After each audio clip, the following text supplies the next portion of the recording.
Olá leitores, tudo bom? Professor Pedro Rachid aqui para mais um vídeo. O vídeo de hoje, então, mais um aqui, provavelmente já devo ter aberto a playlist do Roger Scruton, ou não, fica o convite para você explorar aqui o canal. Mas enfim, Roger Scruton, o que é o conservadorismo, um livro muito interessante, uma edição muito bacana aqui, fiz alguns comentários, construí um roteiro aqui, espero que vocês gostem do vídeo. Então, como sempre, aqui no começo vou pedir para você curtir, compartilhar e se inscrever, isso é muito importante. Lembrando sempre, tem uns links de compra na descrição, e quando você usa o link, você chega no site, pode comprar esse livro, ou quando você compra outras coisas, usando o link aqui do canal, você ajuda o canal. Tem o botão de membros, faça bastante comentário, se você fizer qualquer comentário, você já vai ajudar na divulgação. Mas claro, eu quero a sua participação, se você gostou, não gostou, conhece esse autor, já leu os livros dele, outros livros também que conversam aqui. E se você é novo por aqui, não conhece a maneira que eu gravo os vídeos, todo o canal tem várias playlists de literatura nacional, internacional, de vários autores. E quando é livro de teoria eu tento trazer os dois lados, então fica com o vídeo para você explorar. E nesse vídeo, eu faço isso em alguns, eu já vou mostrar aqui inicialmente, convidar você, vai ter vários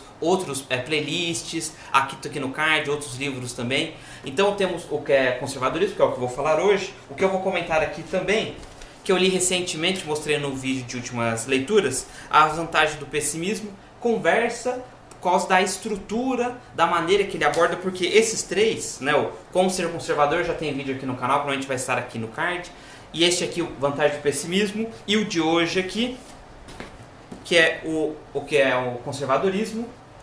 Então esses dois aqui, eles são propostas diferentes. Enquanto esse aqui, ele vai falar mais ou menos assim um pouco de história da vida dele, alguns causos, alguns exemplos, e vai colocando teoria. Esse aqui eu já gostei muito. Eu tive alguns comentários que as pessoas que leram tiveram a mesma sensação que eu, que quase todo livro, ele é muito importante. Eu até demorei um pouco para publicar, porque eu tinha que selecionar, porque tinha muito conteúdo muito bom aqui no Como Ser um Conservador. E aqui das vantagens do pessimismo, também cada capítulo fala de um assunto um pouco mais teórico, um pouco mais leve, um pouco menos leve, enfim, depende do capítulo, da temática, diferente aqui do conservadorismo, que eu já vou comentar agora. Então a edição aqui, rapidamente, né, ela é grande, tem uma capa muito interessante, tem orelha aqui, o papel amarelo, o espaçamento entre as letras foi fácil a leitura, não tinha nenhuma dificuldade, o papel é bom também, e basicamente a proposta desse, diferente dos outros, o que acontece? Ele está tentando explicar o que é o conservadorismo, justamente o que é o título, mas os capítulos, eles são curtos.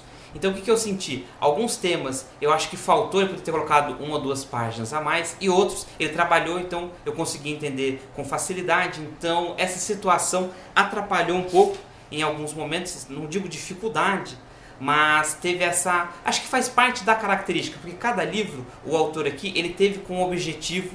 Então ele fez uma metodologia, ele tentou alcançar uma proposta, uma vertente, uma parte da explicação do que é conservadorismo. Então aqui ficou, não digo que ficou que nem um dicionário, também não ficou que nem aqueles livros antigos que como se fosse um verbete, né, uma explicação de cada item, porque varia muito o tamanho. E alguns dos trechos que eu selecionei são justamente essa ideia do método. Então ele tentou construir como se fosse um mindset, um Zeitgeist, né, o espírito do tempo, uma maneira que você consiga se apoiar nas explicações para conseguir ser um conservador. Então parte desse livro, complementando no outro, são causos e alguns exemplos, aqui também tem, e ele também questiona algumas outras informações da parte de esquerda, usando o adesivo, né, para facilitar a explicação. E falar de esquerda também, eu ganhei recentemente esse aqui, da editora Ubu, agradeço a editora, agradeço vocês que estão sempre assistindo aqui, por isso que eu estou recebendo livros. Se você quiser um contraponto, mais ou menos, quando eu fizer a resenha deste aqui no canal também, eu vou citar esse, porque esses dois, uma das camadas tem essa mesma proposta. Aqui são os capítulos curtos e ele explica coisas marxistas. Então seria um contraponto, se você quiser, ou se você puder ler os dois, é bem interessante que você vai ter um panorama geral de coisas a favor e contra. Eu acho que realmente vai ser uma leitura bem interessante, vai facilitar, vai esclarecer vários pontos para vocês. Então é apenas aqui um convite para você saber que existe também Sociedade Ingovernável. Se já tiver a resenha, vai estar aqui no card ou na descrição, se não dá uma olhadinha aqui no canal. E antes de ir para os trechos, que normalmente eu deixo para o último segmento do vídeo, o que é interessante também é que no final de cada capítulo nós temos um segmento de resumo. Não é todo livro que faz isso, é uma estratégia de construção do texto. É bem interessante, normalmente você sempre grifa, eu no caso sempre grifo, porque algumas conclusões escrito ou muito parecido ou enfim de uma outra maneira, usando um outro exemplo ou um fechamento de conclusões que ele vai resgatando durante o texto. Normalmente esses capítulos finais, né, ou parágrafos finais, normalmente são muito interessantes que você deve grifar e resgatar depois. Então agora eu vou para os trechos, fazendo o fechamento final. A leitura é muito agradável, muito fácil de entender. Ele atingiu a proposta dele de explicar vários conteúdos, de você entender o que é o conservadorismo, tem várias explicações que complementam. É bem interessante, não necessariamente eu acho que você precisa ler outras coisas, mas claro, você vai lendo, você sempre vai aprendendo mais, vendo mais exemplos. Pode ser um livro de introdução, um dos primeiros, acredito que você vai conseguir ler com facilidade e entender, ou sendo a favor e contra, eu acho bem interessante a proposta, porque como são itens rápidos, você pode até folhear e ver os títulos dos trechos pequenos, e você pode ler, de repente, assim, só o que te interessa mais naquele momento e vai lendo aos poucos, pode ser uma outra estratégia também. Então, indo para os trechos aqui na página 21.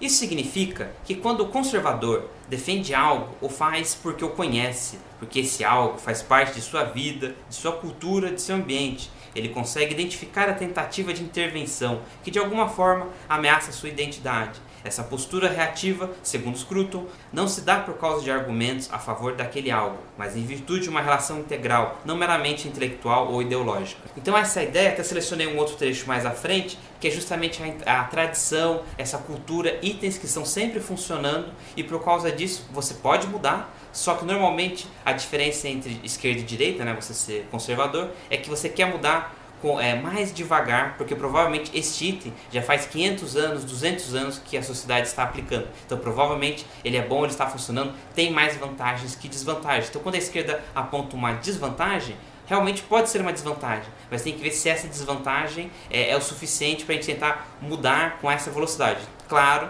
que essa maneira de explicação com exemplos, quando você põe na prática, tem movimentos políticos, pode ser que não fique tão calmo ou tão claro assim. Mas, enfim, continuando aqui, vai ter mais trechos para ilustrar essas ideias mais à frente. E agora a página 22. Em suma, o conservador não tenciona enquadrar a realidade ou a humanidade numa ideologia ou num projeto político. Aqui, justamente, uma das vantagens, ou própria vantagem e desvantagem, usando o adesivo na esquerda, como ela quer modificar a sociedade dentro de um projeto de futuro, causa essa desvantagem, porque quando você pega um texto conservador, normalmente o autor vai demonstrar, usando vários argumentos, falar, esse projeto tem várias desvantagens, a velocidade de aplicação tem várias desvantagens, então é provável que não vai dar certo, que é normalmente o que eu selecionei mais à frente aqui, já vou citar a página 85 e 87, já chego nessa citação, que é o do Burke, e justamente o que fugiu o nome aqui, que é do Edmund Burke, Reflexões na França. Também temos vídeo aqui no canal, vai estar aqui no card, na descrição, fica um convite para você dar uma olhada também. E lembrando que esse livro é muito importante, independente da ideologia, ele tanto autores de esquerda e direita citam o Burke, então esse livro das revoluções, então se você ainda não leu ou não conhece esse material, seria interessante você também ver a resenha, né? Fica o convite. Então aqui é um dos parágrafos que eu selecionei sobre a discussão do método, da proposta do livro, na página 25. Se aparentemente Scruton se esquivou do paradoxo da sistematização do pensamento conservador, criou outro problema, que foi estabelecer previamente o conjunto de elementos substantivos do conservadorismo, para explicar a conduta do agente político. Esse conjunto de elementos o obriga necessariamente a fazer escolhas sobre o que ele pessoalmente considera como adequadas para justificar esta ou aquela decisão e ações políticas. Sem uma teoria que oriente, dificilmente se pode falar em praxis política conservadora. E, sem doutrina ou conservadorismo, perderá seu apelo intelectual, por mais que os conservadores relutem em acreditar nisso. A política moderna é feita por intelectuais. Então agora a página 30 e 31. Todavia é necessário enfatizar que esta obra é um exercício de doutrina. Ela não tenta validar uma visão política, mas expressá-la. Seu objetivo é encontrar conceitos e crenças com os quais seja possível enunciar, em termos modernos, uma perspectiva que é demasiado sóbria e séria para ser meramente moderna. A essência deste livro será mais bem compreendida se se perceber que ele não parte da perspectiva da primeira pessoa, mas da terceira, a perspectiva do antropólogo preocupado com o bem-estar de uma tribo, apesar de ser de uma tribo, também a sua própria. E aqui na página 37, tentei expressar de modo claro e simples as ideias fundamentais que creio estarem na base da visão conservadora na política e, ao fazê-lo, tentei mostrar a possibilidade de concordar com elas. Essa não é uma obra de filosofia, mas de dogmática, para usar o termo teológico. Seu objetivo é descrever e defender um sistema de crenças, mas um sistema que, por expressar-se diretamente na ação, supõe respostas a questões filosóficas em vez de fornecê-las.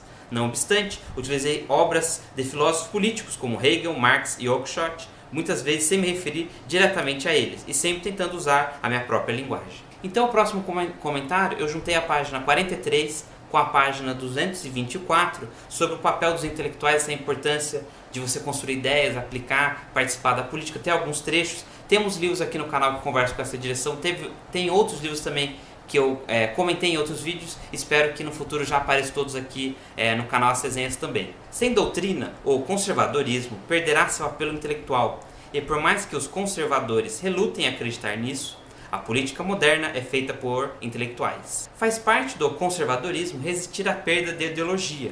O mundo sem valores não é um mundo humano, ele não contém sugestões de sociedade. Como a ideologia, contudo, deveria ser gerada e que forma ela deveria tomar. Essa não é uma questão de política, mas de doutrina, uma questão de pressupostos fundamentais operantes na determinação de uma escolha política particular. Agora esse trecho da página 53 e 54 é objetivo e também uma questão-chave nesse parágrafo que eu escolhi. A tarefa deste livro é encontrar os conceitos com os quais os conservadores possam munir-se de um credo. Aqui é interessante, né, você conhecer todos os itens que você possa convencer pessoas, explicar, participar da política, enfim, participar mesmo, convencer as pessoas que essa sua ideologia é interessante. Acabamos de ver um trecho que você participar da política, ficar atento aos intelectuais, os livros que ele publica. É interessante, né? É importante, mas continuando aqui. E talvez definir a própria posição, quer como políticos, quer simplesmente como animais políticos. E isso, repitamos, não é um exercício de filosofia política, mas de dogmática política. É perfeitamente possível que as concepções que eu forneça não consigam corresponder exatamente à intuição que procurou expressá-las. O credo político, à medida que é formulado, é, em parte, um exercício de retórica, que deverá ser revisado e reformulado sempre que a época exigir, conforme a necessidade, que seja fornecida uma nova roupagem à intuição em vigor. Assim, cabe a nós determinar uma questão importante. Como o conservadorismo pode ser um item da crença contemporânea e, particularmente, como ele pode recomendar a si mesmo a particular espécie da qual todos fazemos parte, a pessoa autoconsciente moderna. Então aqui eu estou vendo que o vídeo está ficando muito longo, então citando algumas páginas. Temos a página 60, que ele fala do Theodore Dalrymple, a ideia que está nessa página, na playlist do Theodore Dalrymple, então tem vários livros desse autor, muito bom, conversa bastante aqui também dessa proposta do conservadorismo, então fica um convite para você explorar a playlist. Ele cita na página 142 um Madame Bovary, temos também no canal Resenha, então fica aqui para você olhar, ou vai estar no card ou na descrição, fica um convite para você olhar aqui no canal. Na 248 ele fala sobre educação, mas na verdade uma vertente da educação me apareceu aqui, que se encaixa na economia da educação, é um material que eu utilizei no meu mestrado, então tem alguns livros, eu fiz um vídeo, também quero trazer mais vídeos nessa direção aqui, nessa ideia. Economia da educação seria o adesivo, assim, a parte direita, né, conservadora da educação, então não tem marxismo nessa linha, ou muito pouco. Então se você estiver pesquisando algo nessa direção, como é que eu faço um trabalho na área de educação sem ser marxista?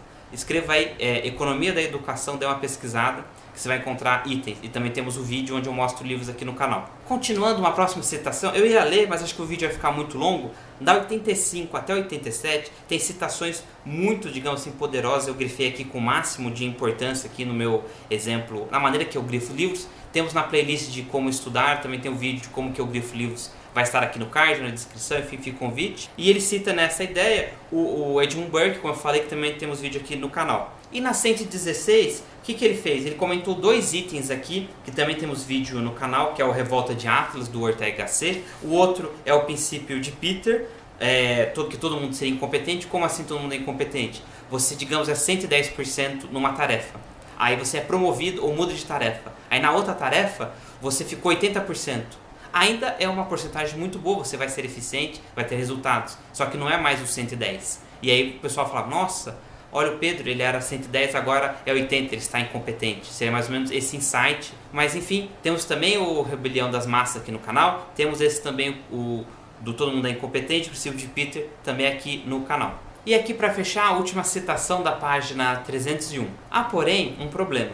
Ninguém pode desistir de buscar a verdade depois de ter adquirido o hábito de análise autoconsciente. A busca da verdade leva a duvidar dos mitos que reforçam a sociedade. Alguns adotaram como ideal uma sociedade em que mitos não são mais necessários. Como Marx, eles procuraram ficar livres de ideologia. Procuraram um mundo no qual não houvesse obscurecimento de escolha pelos conceitos peculiares a uma ordem estabelecida. A incapacidade de Marx em fornecer a descrição concreta desse estado esclarecido não pode causar surpresa alguma, pois o que resta é de liberdade quando não há autoimagem. E como pode haver autoimagem no mundo que só é visto em termos abstratos? Sem ideologia, o mundo não é mais a totalidade dos fatos. A ser visto é possível somente pelo olho clínico de um cientista impassível.